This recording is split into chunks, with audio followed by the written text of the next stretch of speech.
Boa noite a todos. Que a graça e a paz do Senhor Jesus seja conosco nesse momento, amém? Bom, é um prazer muito grande poder estar com todos vocês aqui para essa campal. Nós cremos que seja uma das últimas, né? Nós cremos que esse mundo já está chegando ao seu fim, em nome de Jesus. E esse tema, queridos, que nós vamos tratar durante todos esses dias, chamado Concerto Eterno, é um tema que eu peço a vocês que, se vocês puderem, vocês têm um caderninho. Ah, ali, ó, o irmão já está exatamente assim, meu irmão. Um caderninho e uma caneta. Por quê? Porque esse assunto, vocês vão perceber ao longo dos dias, que ele é um assunto de extrema importância, mas que ele requer muitos detalhes, biblicamente assim, porque nós vamos entender, hoje nós vamos começar com a primeira palestra sobre a história de quando eles começaram quando essa mensagem do Concerto Eterno foi trazida. Então, a palestra de hoje é específica sobre a história, ok? E vocês vão perceber a força do que é esse livro, a importância desse livro para o tempo presente e o que acontece no grande conflito, né, em relação a esse livro chamado Concerto Eterno. Eu tenho certeza que, de forma individual, o Espírito Santo vai trazer para cada um que está aqui, que se dispôs a estar aqui. Eu tenho certeza que o Espírito Santo tem muitas coisas ricas para trazer neste assunto, que é um dos principais para a gente entender a mensagem da justiça de Cristo. Amém? Oremos juntos. Senhor, nosso Deus, nosso Pai, queremos te agradecer por essa noite, queremos te agradecer pela vida, pela saúde, queremos te agradecer por tudo que o Senhor tem feito e fará em nossa vida, Senhor. Esse assunto que nós trataremos na Campal é um assunto, Pai amado, que com certeza, Pai, vai fazer o mundo fervilhar. Porque nós cremos, ó Pai, que o Senhor levantou essas mensagens, Senhor, para que o Senhor Jesus retornasse logo. Nós sabemos, ó Pai, que o tempo tem se prolongado muito por nossa culpa. E nós pedimos que o Senhor, nessa noite, perdoe os pecados de todos que estão aqui, Senhor. De todos aqueles que vão assistir também pela internet. Que o Senhor derrame sobre cada um de nós o Teu Espírito e nos faça compreender todos os estudos que viemos a fazer nesse congresso, nessa campanha. Nós pedimos essas bênçãos e que o Espírito Santo ensine a cada pessoa de forma individual para que essas coisas sejam aplicadas na vida. Nos pedimos e agradecemos em nome de Jesus. Amém. Queridos, eu quero começar nesse momento falando sobre a história.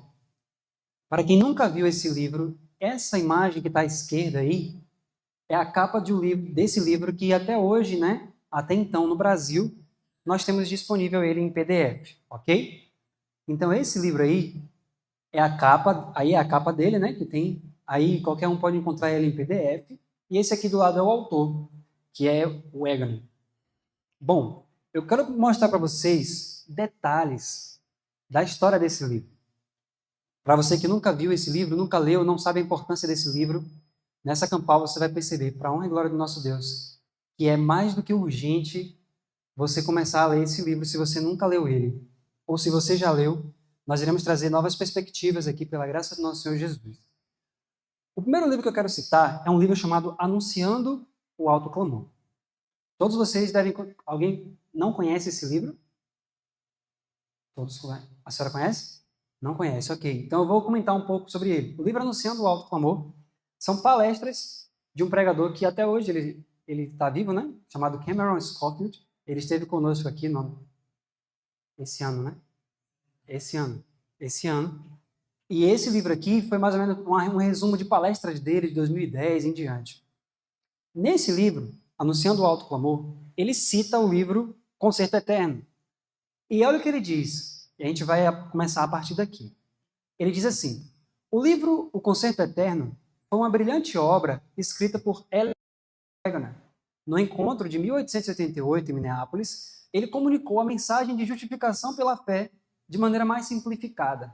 tirada de suas anotações que mais tarde originariam os capítulos de seu livro. Aí ele faz uma pergunta, na página 164. Você sabia que não havia nenhuma transcrição daquilo que foi dito por Wegener em 1888? Desde esse tempo, muitos livros foram publicados. Mas você já notou como é difícil conseguir colocar as mãos nesses livros? São livros raros, não são muito fáceis de encontrar. Livros como A Eterna Aliança, o Conceito Eterno, né? A Igreja Adventista na América do Norte nunca imprimiu esse livro. Se recusaram a imprimi-lo porque foi escrito por Wegener. Então veja só, nós vamos tratar de toda a controvérsia que aconteceu em relação ao Conceito Eterno. Por quê? Uma coisa que é muito importante já dizer desde o início. A visão dos concertos que foi trazida em Minneapolis, para quem nunca ouviu falar em Minneapolis, né, o que aconteceu na história da Igreja Adventista, fazendo um resumo muito rápido, é que em 1888 nós tivemos uma conferência geral, onde nessa conferência foi trazido ali, naquele momento, né, por dois pastores, um chamado Wegener e outro chamado Jones. Eles trouxeram a mensagem que incluía a ideia dos concertos, a justificação pela fé, mas eles explicaram ali os concertos, o velho concerto e o novo concerto. Só que, à medida que a gente for fazendo as palestras, vocês vão perceber, quando eles pregaram esse assunto dos concertos, não houve uma aceitação muito boa por parte dos líderes que estavam ali. Por quê? Porque os conceitos que eles apresentaram sobre os concertos eram conceitos que até então não se pregava na Igreja Adventista. Ok? E vocês vão perceber ao longo das palestras que, de fato, a forma como nós iremos enxergar as próprias histórias bíblicas vão ganhar novos moldes. Nós vamos falar sobre Abraão, nós vamos falar sobre Moisés, talvez de uma maneira que você nunca nem imaginou na sua vida. E eu espero que, em nome de Jesus, o livro, né, a Bíblia, ganhe vida. Bom, quando nós formos estudar, a partir de amanhã já, a partir de hoje, no caso, sábado de manhã, nós já vamos começar a estudar os concertos em si. Vocês vão ver que tem muita coisa maravilhosa que o Senhor deixou para nós, mas como hoje nós vamos falar sobre a história, é isso que nós precisamos entender de início. Quando eles apresentaram, eram conceitos, entre aspas, novos, que muitos líderes não estavam acostumados a ouvir aquilo. E aí a reação foi, né, contrária ao que foi pregado ali em 1888. Depois nós vamos ver o que foi pregado. E aqui no livro Anunciando o Alto Clamor, ele continua dizendo: os boletins das conferências gerais de 93, 95 e 97 são raros de encontrar em cópia impressa. As boas novas, lições sobre a fé, o caminho consagrado, essas preciosas gemas contêm os elementos de 1888 encapsulados em suas páginas, são muito difíceis de serem encontrados. Quando ele escreveu isso, quando ele falou isso aqui, foi em 2010. 2010 ou foi 2013? Não lembro agora. E quando ele falou isso aqui, no Brasil não tinha esses livros. Tinha talvez os 93, eu não sei o ano que foi pregado, que foi publicado, mas nós não tínhamos a maioria desses livros. Hoje, graças a Deus, nós temos, creio eu, que todos esses que estão escritos ali, nós já temos publicados no Brasil. Então, olha só. Ele continua dizendo agora por que era tão difícil, né? Mas imagine, quase 100 anos depois que agora a gente está começando a colocar as mãos nesses livros. Por que 100 anos? Né? Por que é tão difícil encontrar esses livros? Aí ele pega um texto da irmã White que vai explicar o porquê. Ele diz, em Manuscript Release, volume 16, página 104, Ellen White nos conta o porquê. Por qual motivo, né? As pessoas não tiveram acesso a esses livros. Por que é tão difícil? Ela diz, porque os irmãos dessa tão preciosa fé não consideram que em todas as eras, sempre que o Senhor enviou uma mensagem especial para o povo, todos os poderes da confederação do mal estabeleceram um trabalho para evitar que a palavra da verdade viesse àqueles que deveriam recebê-la.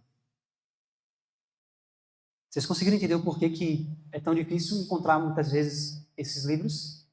Porque o Espírito de Profecia fala que quando o Senhor envia uma mensagem específica para aquele tempo, quanto dos poderes das trevas se voltam para evitar que as pessoas tenham acesso a essas coisas?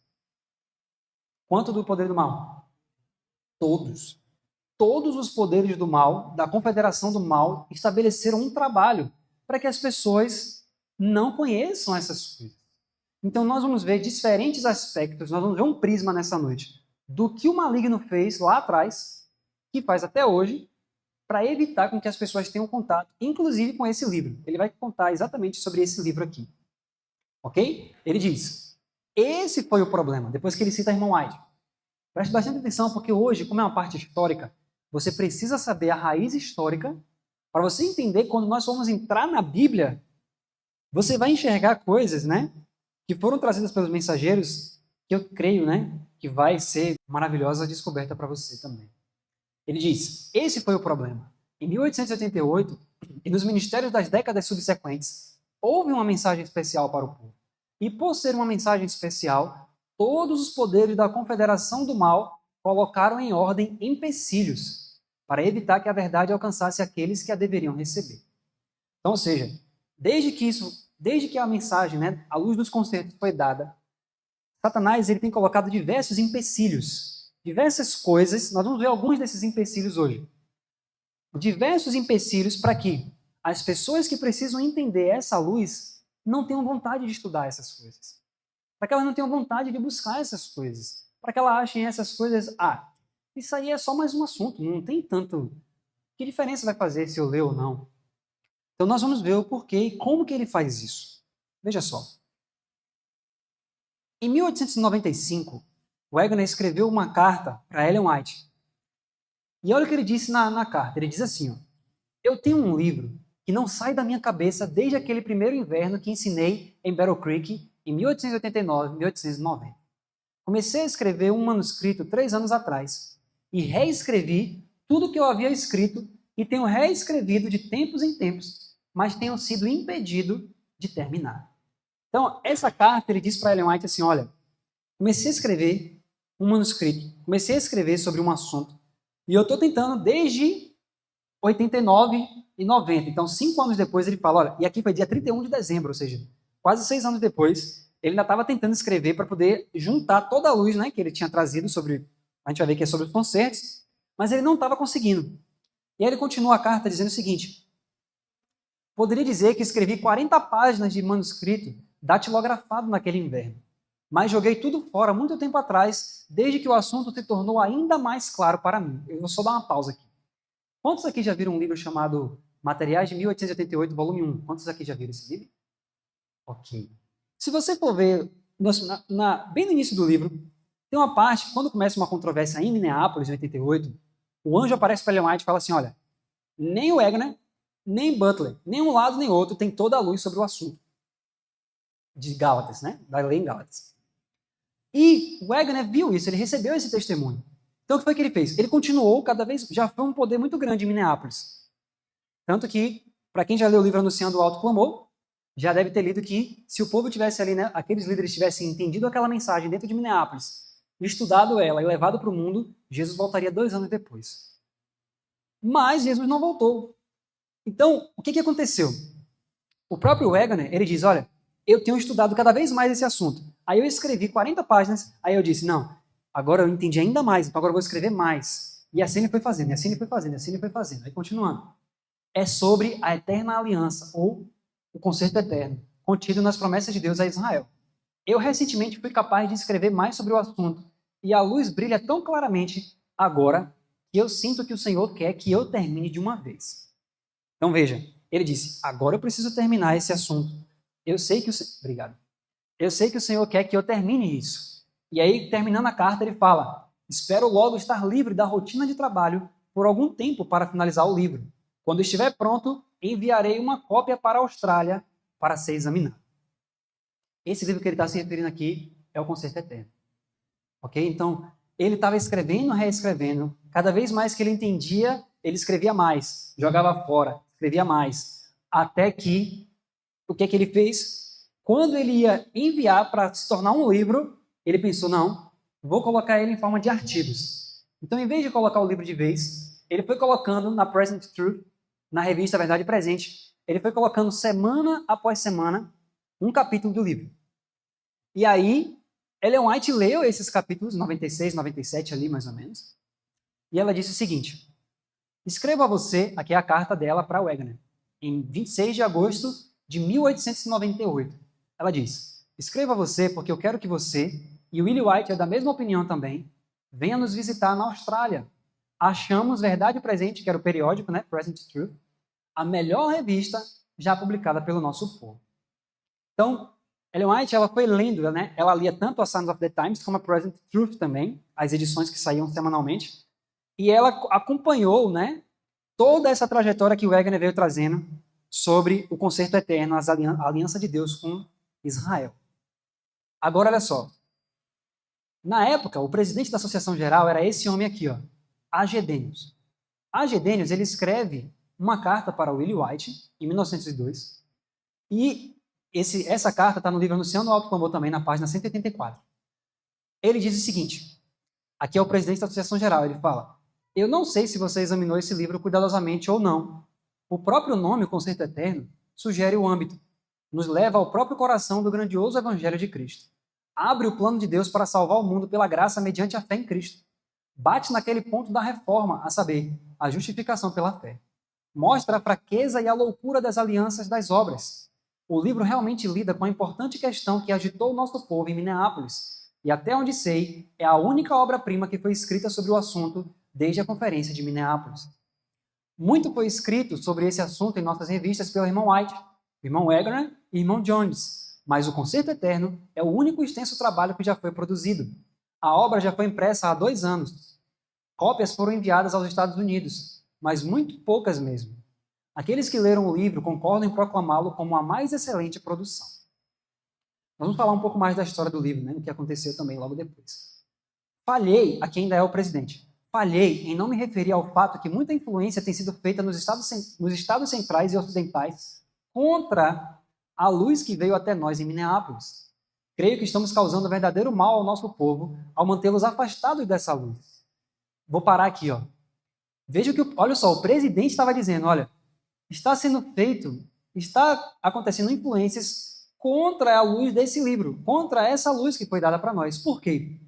Porque nós vamos ver, eu vou mostrar para vocês que até hoje, em 2024, a noção que muitos de nós temos sobre os concertos não é a mesma noção que foi apresentada em Minneapolis.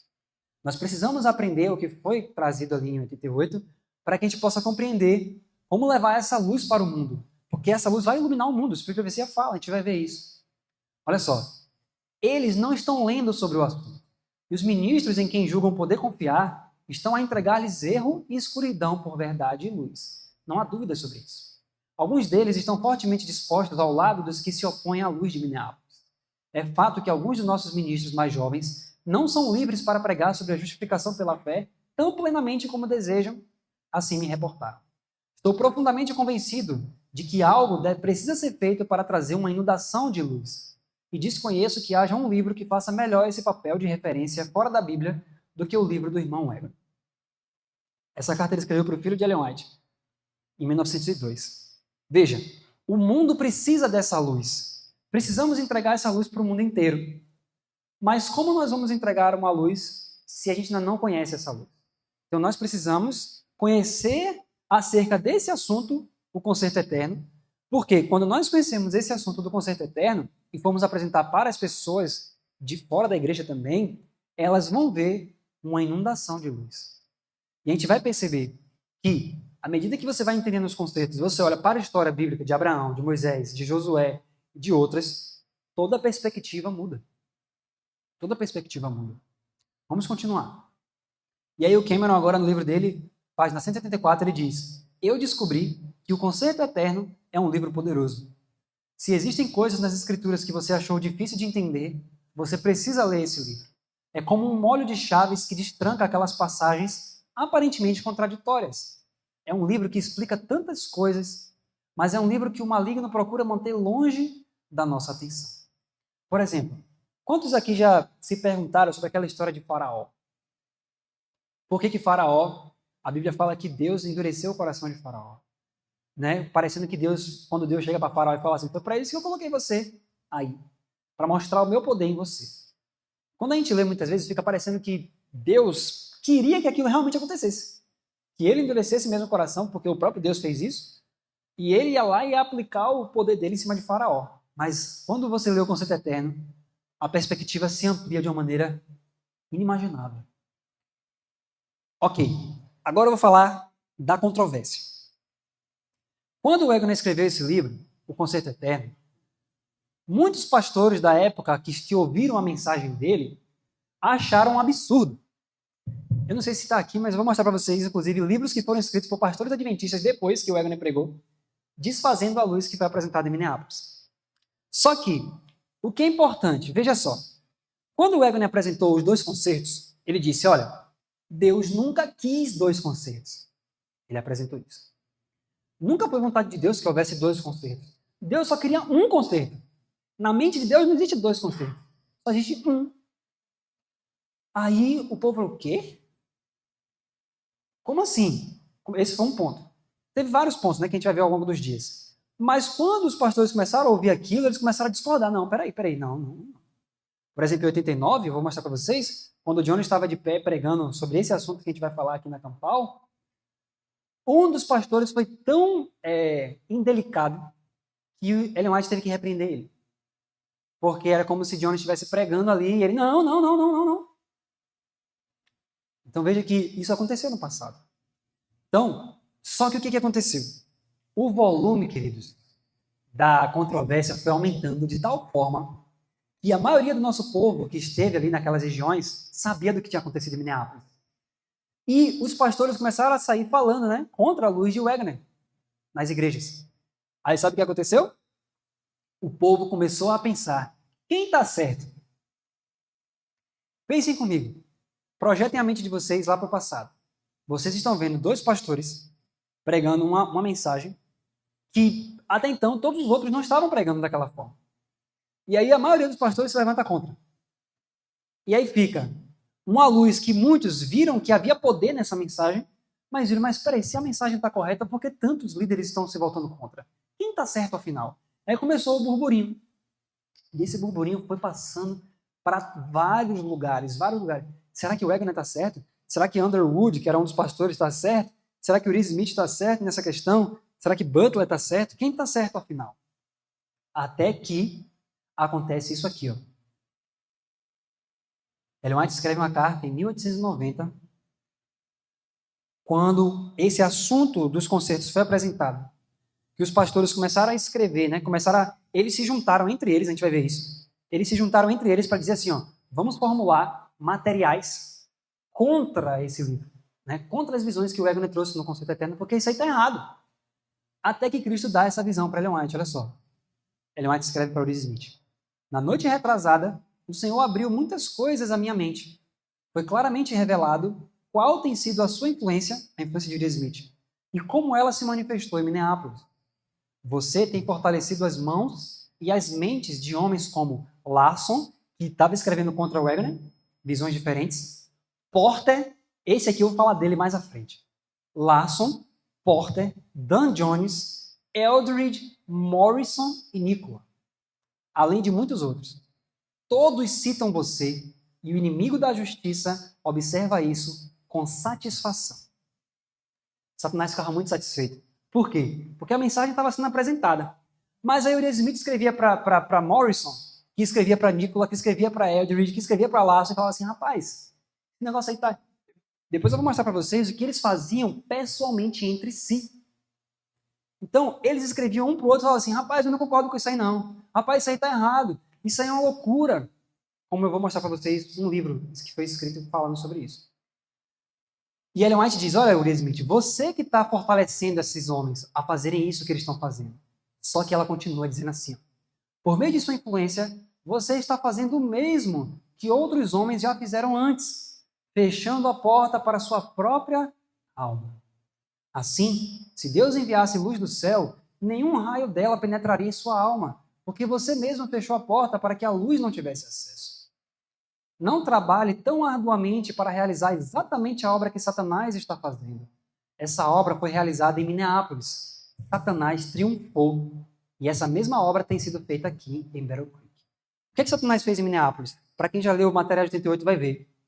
Enquanto os mensageiros estavam pregando, Satanás suscitava aos ouvidos dos ouvintes que estavam ali várias coisas. Por exemplo, a forma que os mensageiros pregavam. Eles atentaram-se para a forma que os mensageiros pregavam, a forma como eles falavam, E aí, quando terminava as pregações, eles iam para casa. Se você já leu os materiais do 38, você vai ver isso. Acho que está no volume 1. Eles iam para os quartos, ficava 4, 5, 6, unidos dentro do quarto e fazendo galhofas contra os mensageiros e contra a mensagem. Olha a forma como ele fala. Olha isso, olha aquilo outro. E aí o anjo pega Ellen White, bota dentro dos quartos e diz assim, olha, cada palavra dessa está sendo registrada contra o próprio Jesus Cristo. Então, ela diz, William Smith, não faça isso, porque você está fazendo exatamente o que os homens fizeram no passado. E o que esses homens fizeram, Satanás estava fazendo. E ela diz que Satanás triunfou. Por que ele triunfou? Porque a história mais triste de Minneapolis é você ver que no final de tudo, Ellen White, quando ela faz o último sermão, ela diz, olha, estamos no último dia dos congressos, ninguém abriu o coração, vocês se fecham nos seus corações egoístas, detonaram os mensageiros e vai ficar por isso. Então ela diz, Satanás triunfou. E essa mesma obra tem sido feita aqui. Então Uriah Smith mandava cartas, conversava com esses homens aqui, e vocês vão ver que depois Porter vai relatar isso. Então ela diz, não faça isso, Uriah Smith. E isso tem sido feito até hoje, em 2024. Até hoje. Só que, na continuação, ela agora vai dar o checkmate. Quem estava certo? Ela diz, na noite retrasada, foi-me mostrado que as evidências relacionadas aos concertos eram claras e convincentes. Você, Uriah Smith, Dan Jones, o irmão Porter e outros estão utilizando suas habilidades investigativas em vão, tentando produzir uma posição sobre os concertos que diverge da posição apresentada pelo irmão Wagner. Uau! Vocês perceberam aqui?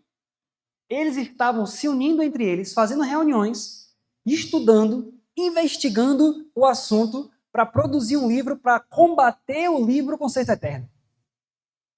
Aí Cristo dá uma visão e diz assim, olha, vocês estão perdendo tempo. Vocês estão perdendo tempo porque vocês estão tentando produzir uma posição sobre os conceitos que diverge da posição apresentada pelo irmão Wagner.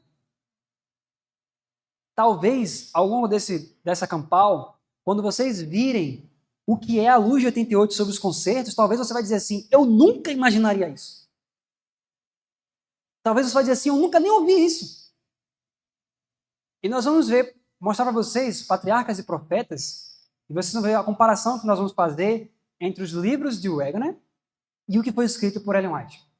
E vocês vão ver que é a mesma coisa. Mas por que muitas vezes a gente nunca enxergou isso? Porque nós precisamos dos mensageiros que Deus enviou. Então veja que Uriah Smith tentou de todas as formas. Não, a gente precisa apresentar. Vamos nos unir, vamos estudar para a gente provar que ele está errado. Só que ela disse, vocês estão perdendo tempo. Porque a luz é clara e convincente. Cristo mostrou isso em visão. Louvado seja Deus por isso, né? Nós temos algo que foi colocado para nós em segurança. Olha só.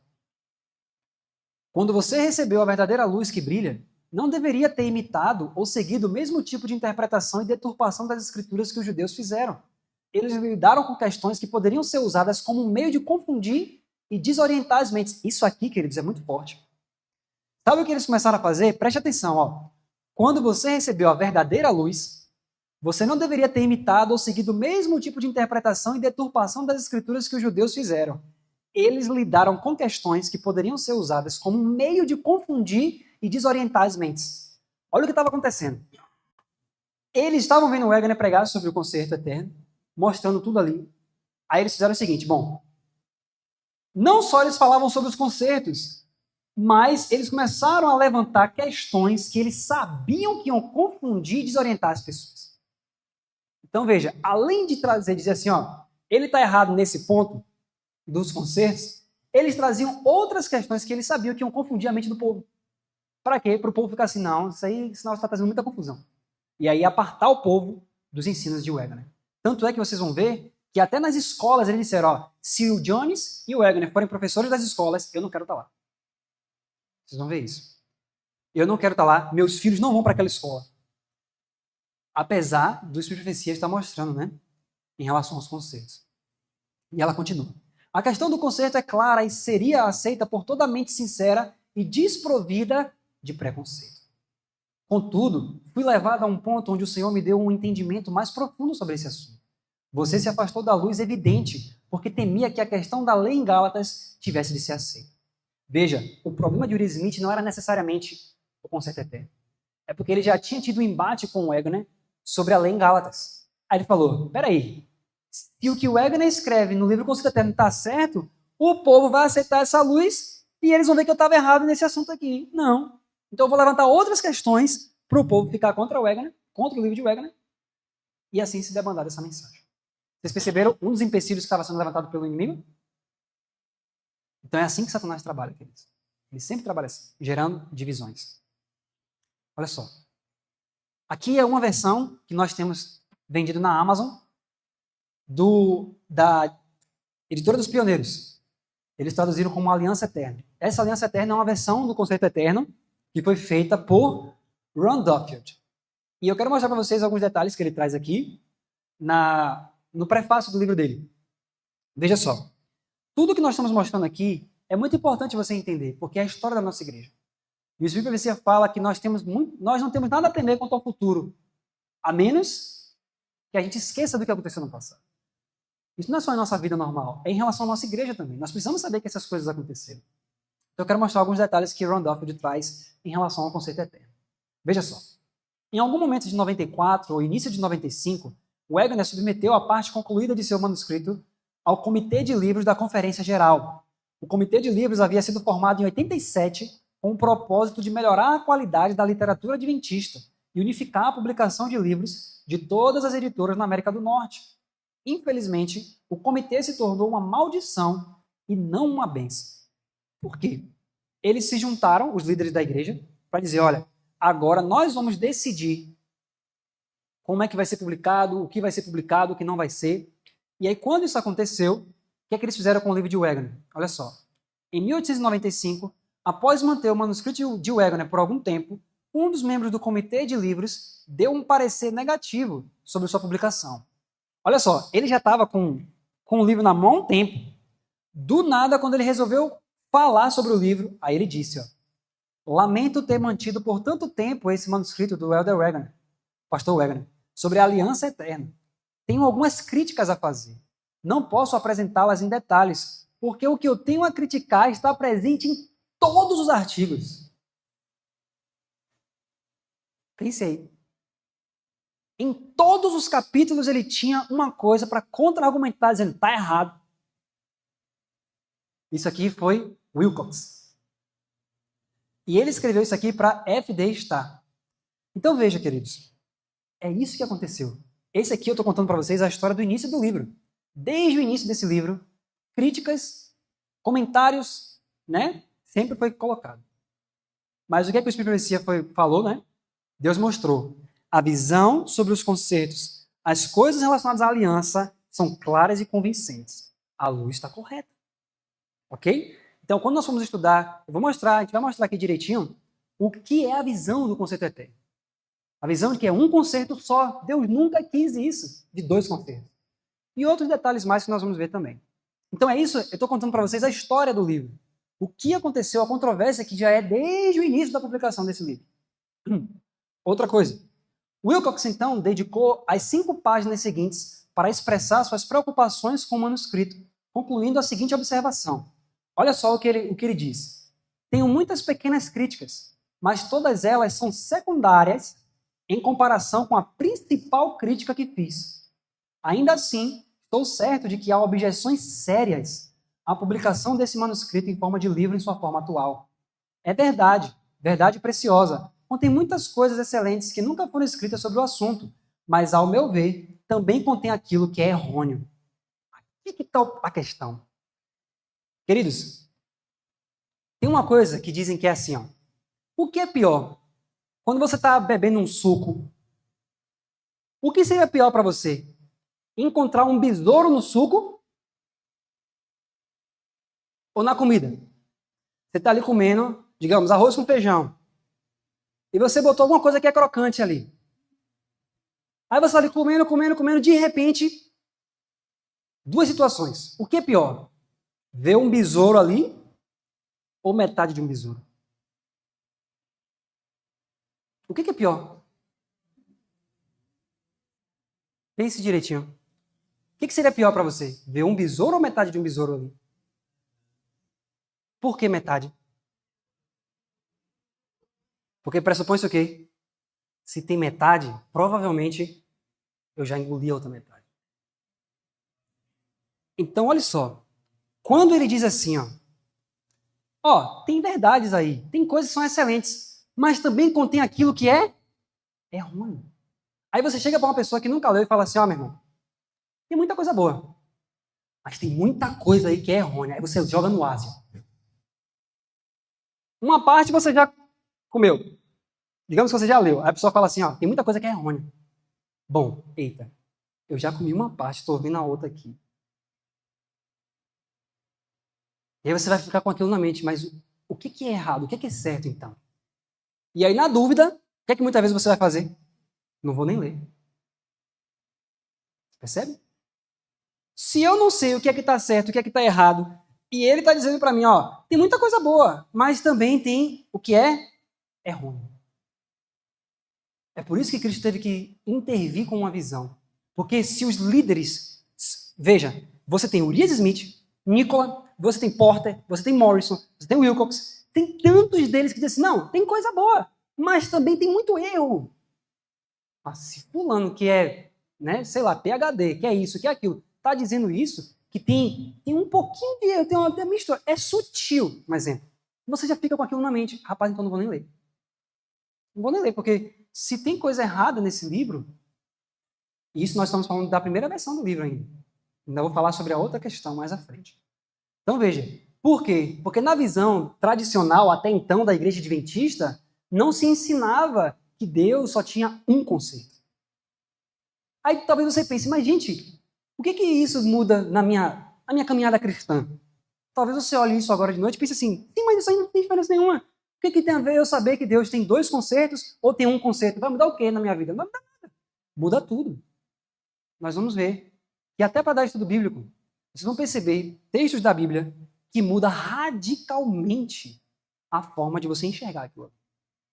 Muda tudo. Não é uma coisa assim que é parecido, não, é algo completamente contrastante.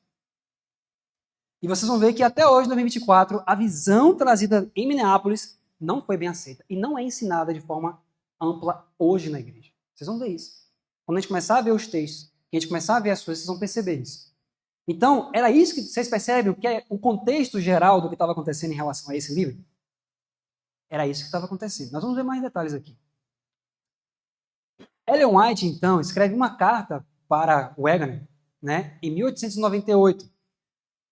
Eu mostrei uma parte da carta, eu quero mostrar isso aqui agora. Ela diz assim, querido irmão e irmã Wagner, como eu ficaria feliz em vê-los e conversar com vocês. Desejei muito que nos visitassem na Austrália, mas já faz alguns anos que não considero a Conferência Geral como a voz de Deus. E, portanto, não sinto desejo de escrever, embora repetidas vezes tenha chegado ao ponto de pedir que venham nos visitar na Austrália. Forte essa declaração. Ela diz, não podem fazer isso? Por favor, escrevam-nos para dizer se podem. Escreva vocês agora porque eu quero que venham. E Willie White pensa da mesma forma. Nos visitar na Austrália. Consideramos o Present Truth o melhor periódico publicado por nosso povo. Eu ficaria muito feliz em recebê-los aqui na Austrália. Então, Ellen White queria conversar com Wagner sobre esse assunto que ele estava trazendo. Porque ela leu os periódicos, ela falou, gente, é a melhor coisa que nosso povo já escreveu. Venha para cá, porque a gente quer conversar pessoalmente com você sobre esse assunto. Veja, aqui era a visão da profetisa. Agora, olha que contraste. Os pastores de um lado falando dessa forma, toma cuidado, tem coisas errôneas. E a profetisa dizendo, vem para cá porque a gente quer conversar com você. Olha só. Outra carta dela agora em 1899. 1899. Ela diz, querido irmão Wagner, Willie White, o irmão Daniels e eu tivemos uma conversa sobre você e sua família virem para este país. Estávamos todos de acordo de que precisamos de você aqui para ensinar a Bíblia em nossa escola. Pedimos que venha para este país assim que sentir que é o momento de fazê-lo. Veja só. Ela pediu para que o Wagner ensinasse a Bíblia e vocês vão ver que essa carta aqui tem tudo a ver com essa aqui, a outra, por isso que o Randolph bota as duas juntas. Por quê? Porque o que ele queria, eles queriam que ensinasse nas escolas, que o Wagner ensinasse em 1899? Os conceitos. Porque Prescott começou a fazer isso. Eu vou mostrar para vocês aqui o que a Ellen White fala. Então veja que a Ellen White pediu para o Wagner, falou assim, Wagner, vem para a Austrália, porque a gente precisa de você como professor aqui, para você ensinar esses assuntos aqui na Austrália. Olha só. Quando Ellen White fez esse chamado, né, em fevereiro, o Ashburn escreveu uma carta para ela, em maio desse mesmo ano. Olha o que ele disse em relação a essa saída de Wagner. Vejam, queridos, que essa história aqui, vocês vão ver que é toda uma cadeia de situações que vocês vão perceber mais à frente como é importante te conhecer isso. Veja só. Fico feliz que possam ter o irmão Wagner, aqui é o Ashburn. Fico feliz que possam ter o irmão Wagner na Austrália por um tempo. Tenho certeza de que ele fará muito bem. Parece-me que ele foi e ainda é usado pelo Senhor mais do que qualquer outro entre nós para descobrir verdade de importância vital para o nosso povo nesse tempo. Minha opinião sobre o irmão Wagner e seu trabalho mudou muito desde Minneapolis. Estou certo de que ele será uma grande bênção para a obra na Austrália enquanto estiver lá. Ele trabalha muito arduamente, de fato, fazendo boa parte do tempo um trabalho duplo, proclamando tanto ou mais do que qualquer outro ministro e editando o Present Truth. Eu realmente acredito que o Present Truth é o melhor periódico de todo o mundo e penso isso há muito tempo. Veja, Ellen White disse a mesma coisa, né? É a melhor que já foi publicada pelo nosso povo. E o Ashburn fala, é o melhor do mundo. Agora, pronto. Tem um detalhe que o Ron Duffield coloca aqui que é importante a gente comentar. O Ron Duffield, aqui no livro dele, nessa publicação, no prefácio, ele coloca que em 1900 foram acrescentados 2 capítulos a mais, que não tinha nas edições anteriores. Então, quando o Wagner foi publicar isso aqui em 1900, ele adicionou 2 capítulos a mais. Só que Ron Duffield, aqui nesse livro aqui, ele traz que foi retirado, ele retirou esses 2 capítulos, porque nesse período aqui, de 1900 mais ou menos, quando o Wagner adicionou esses 2 capítulos, já estava, né, com alianças com Kellogg. E Kellogg já vinha trazendo ali, né, conceitos do panteísmo em seus escritos. Então, Ron Duffield, ele conta aqui que, por conta disso, nesse período que o Wagner escreveu 2 capítulos a mais, esses 2 capítulos foram retirados. Então, hoje, por exemplo, se você for pegar esse livro aqui, eu nunca vi no site da editora dos Pioneiros em si, mas na Amazon tem. Mas esse livro aqui é uma das versões que nós temos em português, sem os 2 capítulos acrescentados em 1900. Nós temos esse PDF do Brasil, que já tem, e agora também a editora Missionário está publicando esse livro com outro nome chamado O Pacto Eterno. Ok?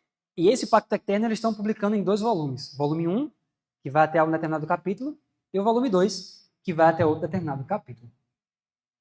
Então, veja, até aqui, esse livro já tinha sido todo escrito, sem as adições posteriores. Então, quando nós olhamos para esse livro, a controvérsia desse livro, queridos, foi justamente a questão dos concertos. Então, eu peço que vocês, em nome de Jesus, nesses dias que nós estaremos aqui, estejam em oração para que o Espírito Santo ensine a você o que é, de fato, os concertos, da forma como Deus quis apresentar em 88. O Jonathan vai pregar, Jonatas, porque tem o Jonathan e o Jonatas. O Jonatas vai pregar sobre Abraão. Vocês vão ver que ver Abraão da forma... As minhas palestras vão ser puxando as dele. Ele vai trazer Abraão, eu vou pegar dali para frente. Vocês vão ver, quando ele for pregar nesse sábado, por exemplo, falando sobre como Deus mostrou o evangelho para Abraão, vocês vão começar a perceber que desde o início Deus nunca mudou. Deus sempre tinha um concerto e sempre foi assim. E vocês vão ver as implicações disso na vida de Abraão, de Isaac, de Jacó, dos hebreus no deserto, de tudo. E aí vocês vão começar a entender por que tudo isso impacta diretamente no surgimento da igreja adventista e por que a igreja adventista não entrou no céu até hoje. Então é por isso que Satanás, desde o início que essas coisas foram trazidas, ele levanta empecilho atrás de empecilho. Para fazer o quê? Para fazer com que as pessoas não tenham vontade de ler esse livro aqui. Não tenham vontade. Que elas não se debrucem, que elas não estudem, que elas não leiam. Porque isso aqui, queridos, é a base da Bíblia. Você vai ler a Bíblia, você precisa entender o que é o concerto. Essa é a base da Bíblia. E eu espero que através das palestras você comece a perceber o que o Espírito Santo coloca em seu coração. O ardor dele. Para você ter o desejo de não só ouvir essas palestras, mas de pegar esse livro, e ler o livro, para entender também. Ela diz, se nos colocarmos em uma posição que não nos permitirá reconhecer a luz que Deus envia ou suas mensagens para nós, estaremos então em perigo de pecar contra o Espírito Santo. A questão é, será que Deus enviou a verdade? Será que Deus suscitou esses homens? Ela está se referindo a Jones e Wagner aqui. Será que Deus suscitou esses homens para proclamar a verdade? Eu digo sim. Porque os homens estavam dizendo, não, esses homens não, eles são calouros. E Ellen White fala, Ellen White diz assim, ó, a questão toda em relação a Jones e Wagner não é a forma que Jones prega, não é a forma que ele se expressa, não é o que ele está falando. É o seguinte, Deus levantou ele ou não? E qual é a resposta final dela? Eu digo sim. Foi uma controvérsia terrível naquele período. Deus enviou homens para nos trazer a verdade, a qual não teríamos, a menos que Deus houvesse enviado alguém para trazê-la a nós. Deus me permitiu ter uma luz sobre o que o seu espírito é, e por isso eu a aceito, e não mais ouso levantar minha mão contra essas pessoas. Aqui ainda se referindo a eles dois. Pois seria fazê-lo contra quem? Contra Jesus Cristo, o qual deve ser reconhecido em quem? Em seus mensageiros. Até hoje essa controvérsia continua na igreja adventista. Você vê falar de Jones e Wagner hoje, é sempre a mesma história de sempre. Eles se apostataram. Eles isso. Eles aquilo. Para quê? Para fazer com que você não sinta vontade de pegar os livros para estudar. Sempre é uma objeção a eles dois. Até hoje esses empecilhos são levantados. Por quê? Porque o inimigo não quer que você pegue o livro e leia. Ele não quer, ele não tem interesse. É muito mais fácil para Satanás você ficar só ouvindo por alto as coisas. Fulano falou isso, então eu vou acreditar. Fulano falou aquilo. Não. Pegue o livro e leia. Peça ao Espírito Santo. Jesus disse, ele vos guiará em toda a verdade. Não é porque pense só, tire Ellen White, você tinha os líderes que estavam em voga, praticamente 100% deles, dizendo, tá errado isso aí. O livro tá errado. Tem conteúdo errôneo. Tá errado. Eu tenho críticas a fazer em todos os capítulos. Imagine se você estivesse naquela época e dissesse assim, não, se fulano está dizendo que tem crítica, quem sou eu? Se ele está dizendo, eu não vou nem pegar esse livro para ler. Aí vem o espírito de profecia e diz assim, tá certo. Percebe que é uma guerra espiritual? Veja, quando Ellen White veio, gente, olha a reação do povo. Quando ela bateu o martelo e disse assim, tá certo, a luz do livro tá correta, olha o que aconteceu. Desde que eu declarei no sábado passado que a compreensão acerca das alianças, conforme ensinada pelo irmão Wagner, era verdade, parece que grande alívio chegou para muitas mentes. O povo falou assim, graças a Deus. Porque estava controvérsia, tá certo ou não tá certo? Fulano batendo, ciclano, terçando, quartando, quintando, tá falando que tá tudo errado. Tem um falando que tem coisas a dizer em algum capítulo. Tem outro falando isso, falando aquilo, falando aquilo. E agora, será que tá certo ou não tá certo? Aí Ellen White vai e fala. Foi me mostrar a visão que a compreensão que o irmão Wagner tem das alianças está correta e a luz é clara e convincente. Qual foi a reação do povo? O povo ficou aliviado. Meu Deus do céu, graças a Deus. Ó. E ela não só disse isso, olha o que ela expressou a alegria dela. Olha o que Ellen White fala. Estou muito feliz em saber que o professor Prescott está dando as mesmas lições aos alunos de sua classe que o irmão Wagner tem dado. Por isso que depois ela pede para o Wagner também ir como professor.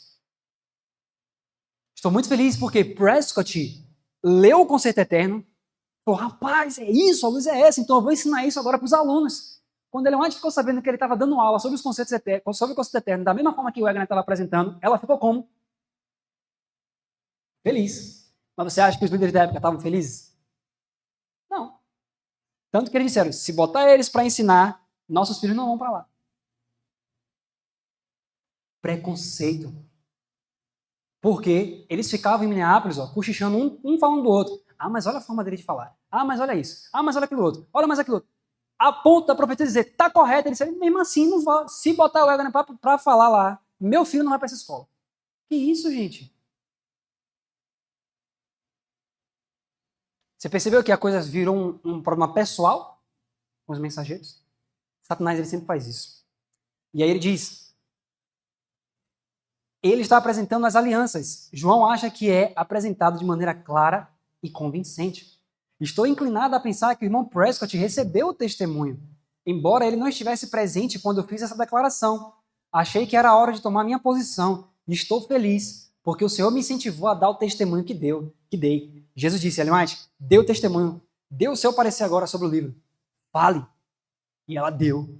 Chegou em Prescott, e falou, pois então agora eu vou ensinar isso aí. Aqui chegou o irmão Porter. Lembra que ela falou para o Uri Smith que o Uri Smith estava ajudando o irmão Porter? Irmão Porter falava mal de Wagner, falava mal de Jones, detonava a teologia deles, falava um monte de coisa por trás. De repente, olha o que acontece. O irmão Porter estava de pé, todo arrasado, de modo que não pôde dizer nada por alguns momentos. Olha o que o Espírito Santo faz, gente, para aqueles que abrem o coração. Por quê? Então ele disse que quando eu falei com ele pessoalmente, diante dos que estavam reunidos na capela do escritório, ele se levantou contra isso. Mas ele sentiu que era exatamente o que ele precisava e agradeceu ao Senhor pela reprovação. Ellen White repreendeu ele por ele estar fazendo o que ele estava fazendo, criando dissensões, falando mal, chegando por trás, falando tal. Ela repreende ele aí se levanta. Ele não. Do nada ele abre o coração para o Espírito Santo. E aí faz isso aqui, ó. Ele confessou o mal que havia feito a mim e ao irmão Wagner, e humildemente pediu que o perdoássemos.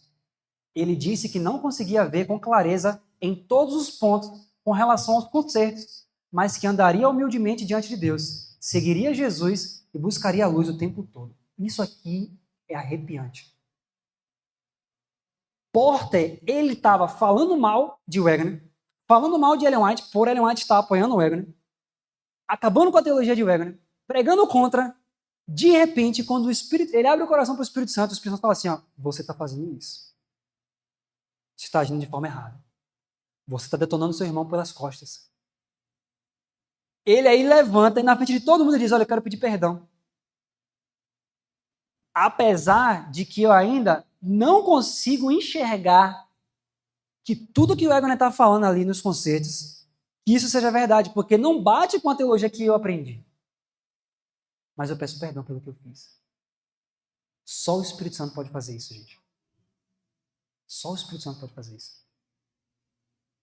E ele foi perdoado. Olha só, outro homem que aqui já endureceu a cerviz. Porter, ele tratou muito mal os mensageiros, detonou os mensageiros, mas disse, eu quero pedir perdão. Olha o que aconteceu com Underwood. Sábado, 23 de março de 1889. Olha só, olha o que Ellen White diz. À tarde, assisti à reunião, onde o assunto dos dois concertos foi apresentado pelo irmão A.T. Jones. Eu não poderia estar satisfeita com o espírito que foi manifestado pelo irmão Underwood. Ele parecia fazer perguntas não para obter luz, mas para trazer confusão e perplexidade por questões em que ele mesmo não acreditava. Underwood, ele tinha vários questionamentos contra a mensagem. Foi o que ele fez. Ele falou, bom, eu não quero combater de frente. Não vai ficar muito feio para mim. Sabe o que é que eu vou fazer? Eu vou levantar questionamentos que são meus, mas eu vou levantar a bola aqui. Porque ele sabia que o questionamento que ele ia levantar ia afetar as pessoas que estavam ali. E aí olha o que ele fez. Ellen White fala que ele fazia perguntas não para obter luz, porque ele já tinha formado no coração dele que ele era contra aquela luz ali. Mas ele falou, sabe o que eu vou fazer? Para não ficar feio para mim. Eu vou levantar questões aqui. Não, mas e isso? E Jones falando ali, ele, não, mas por que isso? Não, realmente, mas por que tal ponto? Era a dúvida dele sendo expressa, a incredulidade dele ali, para fazer com que as pessoas que ouvissem os questionamentos dele se voltassem contra igual a ele. Não é sério isso? E aí, olha só. Então ele fez o seguinte. Olha o que Ellen White fez. Quando Ellen White viu a hipocrisia desse homem, quando ela viu o que ele estava fazendo, olha só. Senti que era meu dever declarar aos meus irmãos que aqueles que desempenharam um papel tão anticristão em Minneapolis tinham uma obra a fazer em confessar o espírito que os levou a agir e em buscar, até onde estivesse ao seu alcance, remover a impressão que deixaram em outras mentes que estavam deturpando seus irmãos e deturpando a mim. Você teria coragem? Ellen White disse, ó, você levantou dúvidas e questionamentos sobre a mensagem, E você levou seus irmãos a falarem mal dos mensageiros e terem impressões erradas contra eles. Sabe o que você tem que fazer? Você tem que ir lá e desfazer o que você fez. E agora? E o ego? E aí disse: se todos que cometem erros achassem que Jesus nos ama mais ternamente pela tentação que foi cedida e confessada, do que se não tivesse havido erro, nenhuma brecha haveria na armadura. Uau! Por que muitas pessoas, quando cometem erros, elas não têm humildade para reconhecer o erro?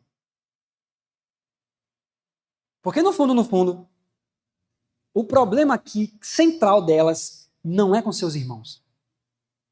Não é trair os seus irmãos.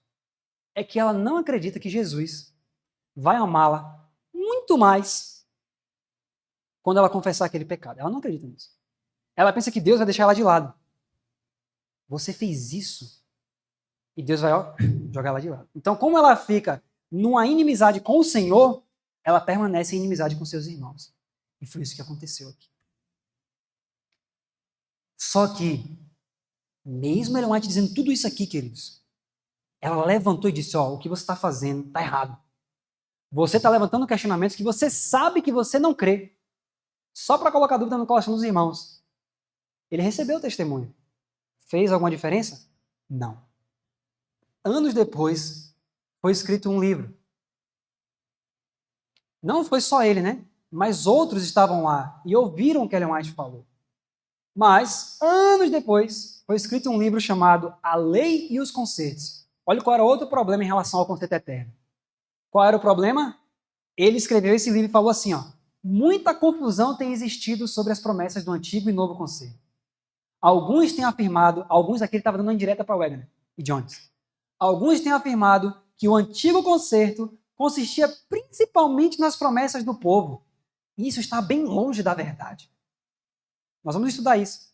Vocês vão ver que os mensageiros trouxeram dizendo que o Antigo Testamento, o Antigo Concerto, era o povo prometendo. Era o ministério de morte. Só que ele disse: não, isso está errado. Isso está bem longe da verdade. Serviu o que Ellen White falou para ele? Não. Então, veja, queridos, o que é que nós podemos tirar de lição disso aqui? Quando nós ouvimos maledicências, quando nós ouvimos, seja sobre pessoas ou sobre mensagens, se nós mantivermos em nosso coração um espírito que não tem humildade, Ellen White poderia estar viva aqui, ó, e dizendo: isso aí tudo é verdade. Mas se há preconceito em meu coração contra qualquer pessoa, ainda que se levante alguém dos mortos para falar, vai adiantar? Não vai. Porque se a profetisa viva, mandando cartas, dizendo: não faça isso, não haja dessa forma, a luz está correta. Se ela viva não foi suficiente, hoje ela morta, você acha que vai ser? Não vai. Olha só, por exemplo, George Butler. Ellen White escreveu cartas direto para ele. Eu nem coloquei as cartas dela para ele aqui, foram várias coisas que ela disse para ele. Mas mesmo Ellen White falando, teve um momento que ele até se converteu, por volta de 1902, eu acho. Ellen White até mandou uma carta dizendo: realmente, o irmão Butler não tem sido mais o mesmo de antes e tudo. Só que aqui, essa falta de A.G. Daniels, o presidente. Em 1910, olha o ano, queridos. 1910, sendo que Ellen White mandou cartas para ele desde o início de 88. De 88 para 1910 vai o quê? 20 anos? 30 anos, né? 30 anos, mais ou menos. Mesmo assim, olha o que ele falou para Daniels. Ele chegou para Daniels e falou assim: rapaz, olha o que ele fala. Ele falou especialmente sobre a posição deles, de Jones e Wagner, em relação às leis e os concertos. E me disse com considerável ênfase que ele nunca conseguiu ver luz em suas mensagens especiais e que ele nunca tomou sua posição. Eu fiquei chocado quando eu li isso aqui. Porque Ellen White mandou cartas específicas para ele, dizendo: aceite a luz. A luz é essa. Está correto. Irmão Butler, você não está sendo um homem convertido. Ela mandou cartas enormes para ele. E ele chega numa conversa ali, ó, só ele e Daniels, diz assim: nunca vi luz nesse negócio. Adiantou os testemunhos do Espírito de Profecia para ele? Não também. Por quê? Porque ele era um dos homens que ficava cochichando em Minneapolis contra os mensageiros. Ah, mas isso. Ah, mas aquilo outro. Ah, mas esse ponto. Ah, mas aquilo outro. E o Espírito Santo dizendo, rapaz, a mensagem é essa.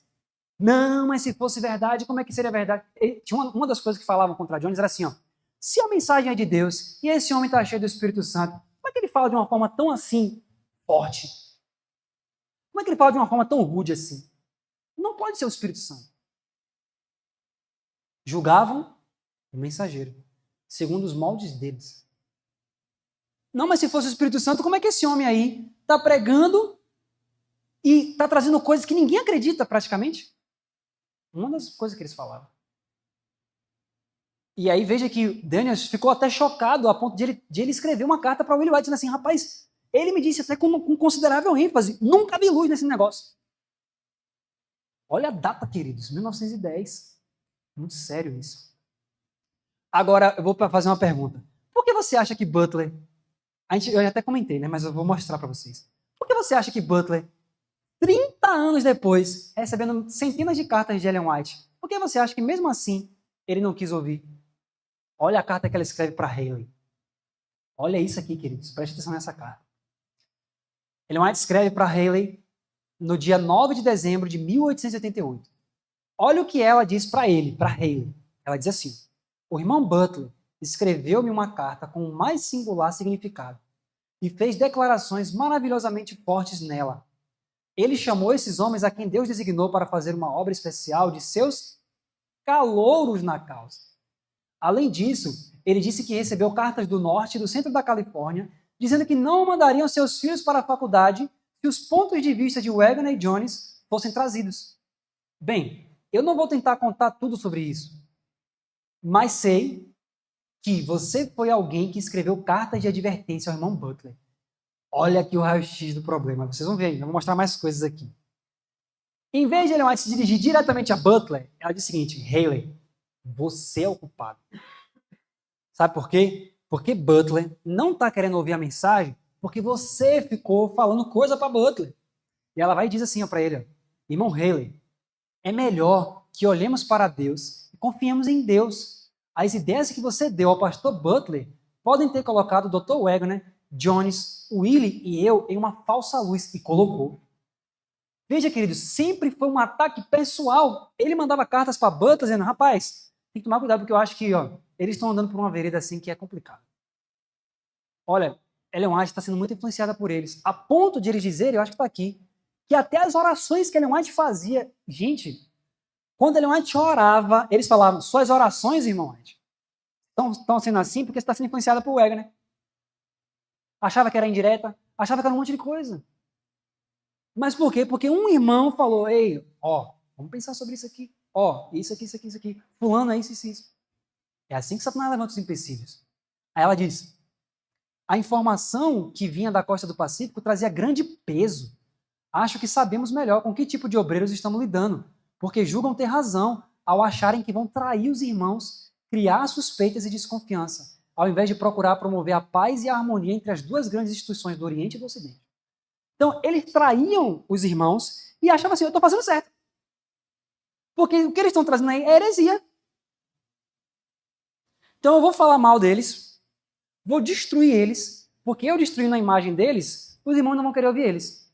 E se ninguém quer ouvir eles, a gente barra a mensagem. Haley estava fazendo isso, queridos. Então, então ela diz, por que teve peso? Porque os irmãos já chegavam com as ideias assim, não, tudo que vocês estão falando está errado. E aí colocou Wagner, Jones, Willie e a própria irmã White numa falsa luz. Agora, olha só. Não posso me contentar com seu espírito, irmão Butler. Então, veja, aqui ela finalizou a carta. Aqui não, eu tirei um pedaço da carta para Haley. Mas ela fala muito mais coisa para Haley. E aí ela vai e escreve para Butler, então. Ela diz o seguinte, não posso me contentar com seu espírito, irmão Butler. Não é cristão. Sinto muito que você não acompanhou a providência aberta de Deus. Você misturou seus próprios traços naturais de caráter com seu trabalho. Deus exige que guardemos a reputação de nossos irmãos no campo da colheita, pois desejamos que nossa própria reputação seja guardada. O Espírito manifestado não é de Cristo. A consequência disso será que alguns irão afastar-se da luz e outros ficarão paralisados no crescimento espiritual, porque a partir dessa hora, a cegueira da mente e a justiça própria serão colocados no lugar da justiça, misericórdia e amor de Deus. Vocês estão entendendo aqui a controvérsia final? Não era só o livro em si. Porque vejam que a gente falou no início, ok, a gente falou no início que Satanás levantava empecilhos. Então, por que eu estou mostrando para vocês essa história? Porque esses foram os empecilhos levantados no início. Quais eram os empecilhos? Primeiro, na teologia. Não concordo com isso, não concordo com aquilo, não concordo com aquilo outro, esse ponto aqui é estranho, é verdade, mas tem falsa luz, tal, tal, tal, tal. Esse foi um dos pontos. O outro ponto foi o quê? Agora, a imagem dos mensageiros. Olha, tem que tomar cuidado com ele, tem que tomar cuidado com ela. Eu acho que eles estão agindo dessa forma por causa disso, disso e disso. Vocês estão entendendo como são os empecilhos que são levantados? É assim que Satanás trabalha. Então, a partir daí, se a gente entende o que aconteceu no passado, nós vamos entender. É por isso que as coisas vão continuar acontecendo da mesma forma, porque um povo que não conhece o seu passado está fadado a repetir o seu passado. E aí, por fim, olha só, quando começou o reavivamento, a partir dessas mensagens, Deus começou a fazer a obra de reavivamento em 92, 93, também já um pouquinho antes. Olha o que Ellen White diz. Na obra de reavivamento que tem prosseguido aqui, durante este último inverno, não vimos nada de fanatismo. Enquanto os homens estavam vendo fanatismo nas mensagens que Jones e Wagner estavam trazendo, olha o que Ellen White disse que viu. Eu vi homens que eram tão autossuficientes e tão teimosos que seus corações estavam circundados de trevas. Toda a luz que o céu graciosamente lhes enviou é interpretada como se fosse trevas. Será que hoje é diferente? Não, queridos, não é diferente. Eles dizem, fanatismo. Ele diz, não. Sabe o que é que nós estamos vendo, na verdade? Homens tão autossuficientes que não se dobram diante do Espírito Santo para ouvir, estudar e saber por si mesmos se aquilo é verdade ou não. Se fulano falou, é uma autoridade, falou que está errado, está errado. Será que hoje tem alguma coisa diferente? Não. Não podemos repetir os mesmos erros do passado. Então, veja que ela não fala metade da luz, ela diz toda a luz. Por que toda a luz? Porque é óbvio. Se Satanás consegue derrubar você em um ponto, ó, esse livro aqui está errado. Você já fica o quê? Se esse aqui está errado, quem me garante que esse aqui está certo? E quem me garante que esse aqui está certo? E quem me garante que isso aqui é certo? Quem me garante que aquela pessoa é de Deus? Quem me garante que esse é um mensageiro de Deus? E assim vai. Ó. E joga no chão. É assim que Satanás trabalha. O que eu estou mostrando para vocês é exatamente o que Ellen White fala sobre o que aconteceu, como que essa mensagem foi sendo minada, e é por isso que Jesus não voltou até hoje. Satanás não muda a forma dele de trabalhar, não. Satanás não muda a forma de trabalhar, queridos. Toda a luz que o céu graciosamente lhes enviou é interpretada como se fosse trevas. E os homens que se levantavam contra eles eram bem vistos. Como guardiões da verdade. Como guardiões da verdade, sendo que o Espírito de profecia disse, está correta a luz. E ela agora diz, quando, porém, esses mensageiros transmitiram ao povo a verdade que haviam recebido, este, ou seja, o povo, foi tão incrédulo quanto os israelitas. Muitos estão questionando capciosamente. O que é capciosamente? O que é questionar de forma capciosa? Vocês sabem o que é? Questionar de forma capciosa? Com malícia. Exatamente. Questiona um ponto aqui. Mas é isso aqui. A pessoa já não crê, mas ela questiona de forma capciosa. E ela diz, muitos estão questionando capciosamente acerca da verdade que lhes foi trazida por humildes mensageiros. Eles perguntam, como essa mensagem pode ser verdade? Como é possível que olhando para Jesus e crendo em sua justiça imputada eu possa ganhar a vida eterna? Os que desse modo recusam-se a enxergar a verdade não percebem que é com Deus que estão contendendo. E que ao recusar a mensagem a eles enviada, estão rejeitando quem? Cristo, queridos. Cristo. Até hoje, nós enfrentamos tantas dificuldades para levar essa mensagem. Por quê? Porque o mesmo que aconteceu no passado, que está tudo escrito, está tudo aí, só a gente lê. Mas por que muitas vezes a gente não sabe dessas coisas e age da mesma forma que eles no passado? A gente não lê.